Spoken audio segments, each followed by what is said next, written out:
C'est le protocole d'accord, du moins la version finale, qui relate un peu le dossier des impayés depuis 2016. Vous vous rappelez que depuis 2016, la fédération avait déjà initié une conciliation avec les clubs, on n'est pas arrivé à s'entendre. Le ministère a emboîté le pas, avec le club, on n'est pas arrivé à s'entendre. Et au final, en début d'année, la FIFA elle-même a décidé de regarder le plus près ce dossier. Donc depuis près de 6 mois, nous sommes en conciliation avec la FIFA, la CAF, la FIFPro, la fédération, la LINAV, l'association des clubs. Et il y a eu deux premières versions du protocole. La nôtre, le protocole a été renvoyé par les clubs et la FEGAFOOT sur certains points qui devaient y figurer. Et la FIFPro et nous avons encore fait un nouveau protocole qui était revenu et sur lequel, avant d'intervenir, il fallait déjà revoir directement avec les clubs parce que malgré ça, on n'arrivait pas toujours à tomber d'accord.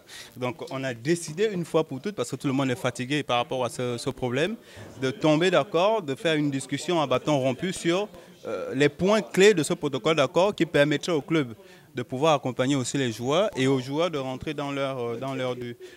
Donc c'est ce document-là définitif que nous allons déposer demain à la FEGAFOOT, parce que c'est aussi grâce à la FEGAFOOT que nous sommes arrivés à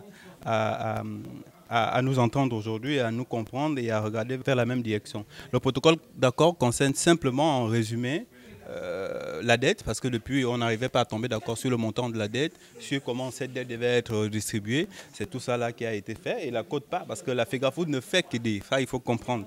La FEGAFOOT ne règle pas la dette. Elle donne sa quote-part en tant qu'entité, en disant, bon, écoute, grâce à l'aide Covid-19, moi, j'apporte telle partie. Mais la dette incombe au club. C'est vrai que les clubs disent que depuis, c'est par rapport au non-versement de la subvention, bon, ça c'est maintenant entre les clubs et l'État.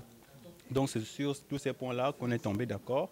Et c'est une victoire pour tout le monde parce que depuis 4 ans, on s'est fracassé et qu'aujourd'hui, on a pu trouver des points communs et il fallait qu'on informe à l'opinion publique qu'aujourd'hui, les clubs et les footballeurs arrivent à regarder ensemble vers la même direction. Le protocole d'accord, c'est un document sur lequel depuis 4 ans, on n'arrivait pas à s'accorder. Même malgré l'intervention du ministère, vous vous rappelez, on était tous au ministère à ce moment-là, on n'arrivait pas à tomber sur un point avec les clubs.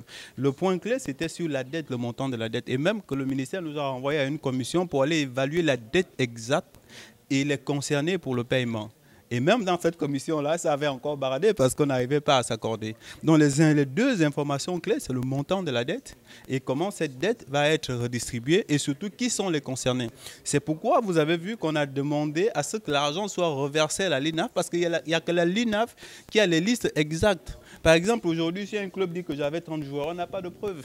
Alors qu'on va repartir sur les documents 2016-2017 pour savoir exactement en 2016-2017, tel club qui a la dette, quel est le nombre de joueurs qui étaient concernés par cette dette-là. Ce sont tous ces points clés sur lesquels on n'arrivait pas à s'entendre qu'on a remis sur le protocole d'accord et sur lesquels on est tombé d'accord.